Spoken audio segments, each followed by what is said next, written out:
हमेशा सस्ता मतलब अच्छा नहीं, मिलावटी भी हो सकता है। इसीलिए मेरा भरोसा मिस्टर एंड मिसेज मार्ट, जहां राशन सामग्री जैसे आटा, दलिया, बेसन, सत्तू, मूंगफली तेल और मसाला आपके आंखों के सामने तैयार किया जाता है। ऑनलाइन ऑर्डर्स और होम डिलीवरी की सुविधा भी उपलब्ध। कॉल 7870477089 और visit www.mrandmrsmart.com and also available on Amazon app। Bochaha थाने के पास ही मैं गाड़ी में था, बस पहुंचा ही था जनता दरबार के लिए। इसलिए मैंने बोला कि आप बोचहा थाने पे आ जाइए और जो है पेपर लेकर आइए, मैं अभी सुन लेता हूँ। ये भी नहीं कि 1 सप्ताह बोला है, 10 दिन बोला, अभी का अभी आप आ जाइए, मैं आपके ये का समस्या का शिकायत का निष्पादन करूंगा। लेकिन उसके बाद उसने गाली गलौज करना शुरू कर दिया, जान से मारने की धमकी दी और इस तरीके से। तो मैंने भी प्रतिक्रिया किया, क्योंकि मेरी भी अपनी गरिमा है और मैं भी एक इंसान हूँ और सीमा है। अगर वो सरकारी कर्मी हो के अगर आचार संहिता का पालन नहीं कर रहा है, बहुत ज़्यादा ये कर रहा है, तो अगर अन्याय अगर करना गुनाह है तो अन्याय एक सीमा के बाद सहना भी गुनाह है। मैं इसको मानता हूं और मैं इसको पालन करता हूं और आगे भी करूंगा। बोचहा अंचलाधिकारी और एक व्यक्ति की कॉल रिकॉर्डिंग वायरल होने के बाद अंचलाधिकारी विश्वजीत सिंह का बयान सामने आया। उन्होंने बताया कि दाखिल खारिज निरस्त करने को लेकर उन पर जबरन दबाव बनाया जा रहा था। अंचलाधिकारी के मुताबिक संबंधित व्यक्ति न तो विक्रेता है, न ही क्रेता, फिर भी वो दखल दे रहा था जो सरकारी कार्य में बाधा पहुँचाने जैसा है। इसी दबाव के चलते थाना परिसर में कागजात लेकर आने को कहा गया। अंचलाधिकारी ने ये भी कहा कि कॉल पर पहले गाली गलौज की गई, जिसके जवाब में उनसे भी कुछ अपशब्द निकल गए। साथ ही ये मामला उनका हल्का क्षेत्र का नहीं बल्कि आरओ साहब के क्षेत्र का है, जिससे उन्हें इससे पहले कोई जानकारी नहीं थी। इस पूरे मामले पर बोचहा अंचलाधिकारी का क्या कहना है, देखिए पूरी रिपोर्ट।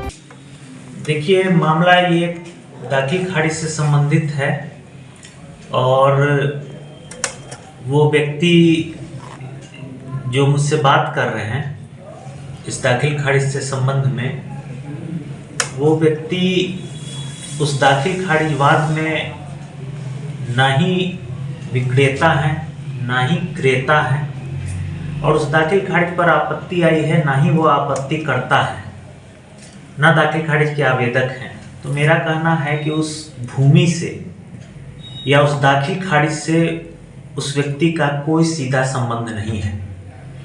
तो जब कोई संबंध नहीं है तो इस तरह से उग्र होके और बार बार मुझे उस केस को रिजेक्ट करने के लिए दबाव बनाया जा रहा था उस व्यक्ति के द्वारा।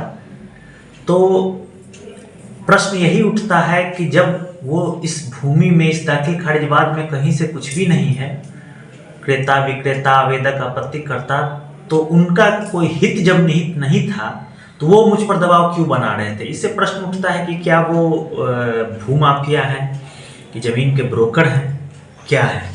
तो पहला तो मेरा यही कहना है कि वो व्यक्ति अधिकृत नहीं थे इस संबंध में मुझसे किसी भी प्रकार का दबाव बनाने या बात करने के लिए। सबसे पहली बात तो ये है। दूसरी बात जहाँ तक है कि उन्होंने कहा कि दाखिल खारिज में समय सीमा पार हो गया, तो आप समझिए कि विभाग द्वारा हमारे बोचहा प्रखंड में, अंचल में कुल 20 हल्का है और विभाग द्वारा 20 हल्का को 2 पदाधिकारियों में बांट दिया गया है, 10 सीओ और 10 आरओ राजस्व पदाधिकारी। तो जिस हल्का का वह दाखिल खारिज था वो मेरे सीओ नहीं बल्कि आरओ के हल्का का था, लोहसरी पंचायत में भुसाही मौजा पट्टो। तो जो है कि उस केस पर आपत्ति आया था तो उसकी सुनवाई भी आरओ ने ही की थी, मैंने कभी नहीं की थी। और आरओ उसके बाद विपाट ट्रेनिंग में चले गए 2 महीनों के लिए, अभी तक वो नहीं आए हैं। तो इस केस की जानकारी मुझे नहीं थी कुछ भी और ना ही मेरे संज्ञान में था। अगर मैंने सुनवाई की होती, मेरे संज्ञान में होता, मेरे हल्का का होता, तब वो अगर थोड़ा उतावले होकर हमसे बात करते तो मैं इसे जायज मानता। तो मुझे इसकी जानकारी नहीं थी। और अगर आपने ऑडियो सुना होगा तो उसमें मैंने उनको बोला कि मैं शनिवार जनता दरबार में थाना पर बैठा हुआ था। मैंने बोला भी कि आप पेपर लेकर आकर मुझसे मिल लीजिए, मैं थाने पर ही बैठा हूँ। तो मैंने क्या गलत बोला? मेरा कहना है कि जो केस मेरे हल्का का नहीं है उस पर आपत्ति आ चुका है आपत्ति की सुनवाई भी मैंने नहीं की है, आरओ ने किया है, आरओ ट्रेनिंग में चले गए और मैं बिना सुने उनके दबाव में आकर अगर कर देता हूं और अगर गलत दाखिल खारिज हो जाता है तो उसके लिए जो मुझ पर कार्रवाई होगी तो उसके लिए कौन जिम्मेवार होगा।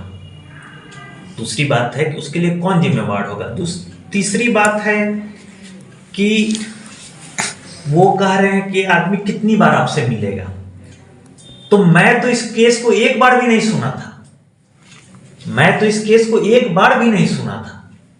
और अगर मैंने कह दिया कि कोई अधिकारी अगर ये टाल मटोल करता है कि आप 1 सप्ताह बाद मिलिए, 1 महीना बाद मिलिए, 10 दिन बाद मिलिए, मैंने ये नहीं कहा है। आप ऑडियो सुनिए, मैंने कहा है आप अभी आइए, ये भी नहीं कि 2 घंटा बाद आइए या 2 सप्ताह बाद आइए, 1 सप्ताह बाद आइए, आप अभी आइए कागजात लेकर।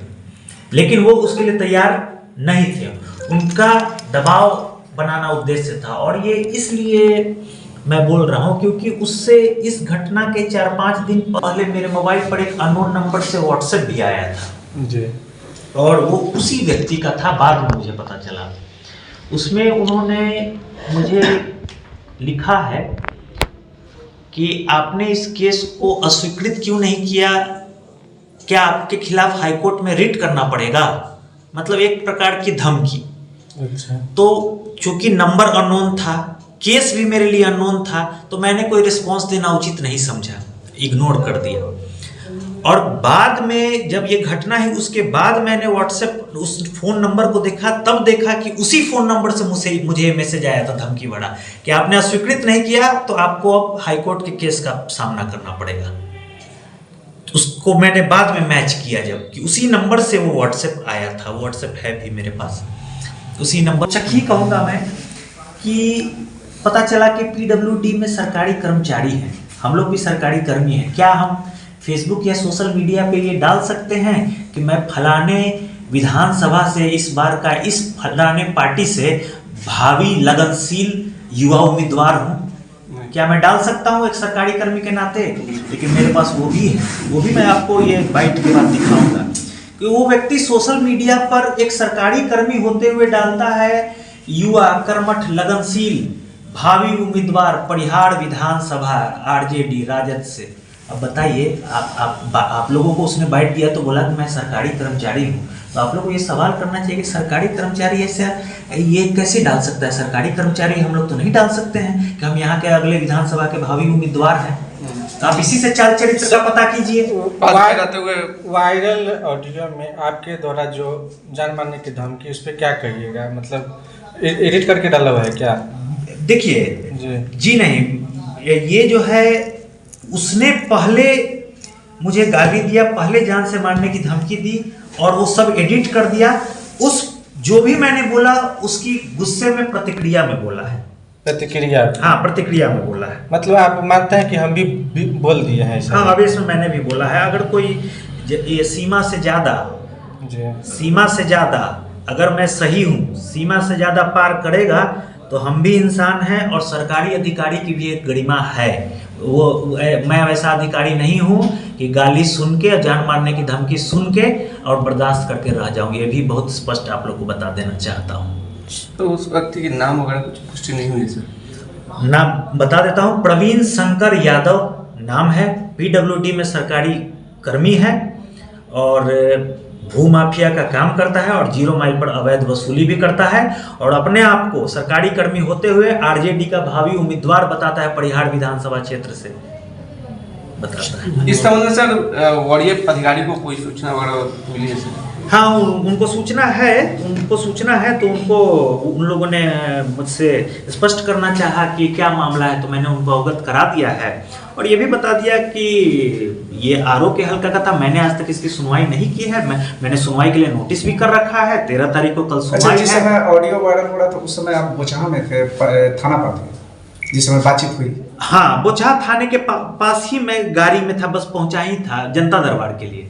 इसलिए मैंने बोला कि आप बोचहा थाने पे आ जाइए और जो है पेपर लेकर आइए, मैं अभी सुन लेता हूँ। ये भी नहीं कि 1 सप्ताह बोला है, 10 दिन बोला, अभी का अभी आप आ जाइए। मैं आपके ये का समस्या का शिकायत का निष्पादन करूंगा।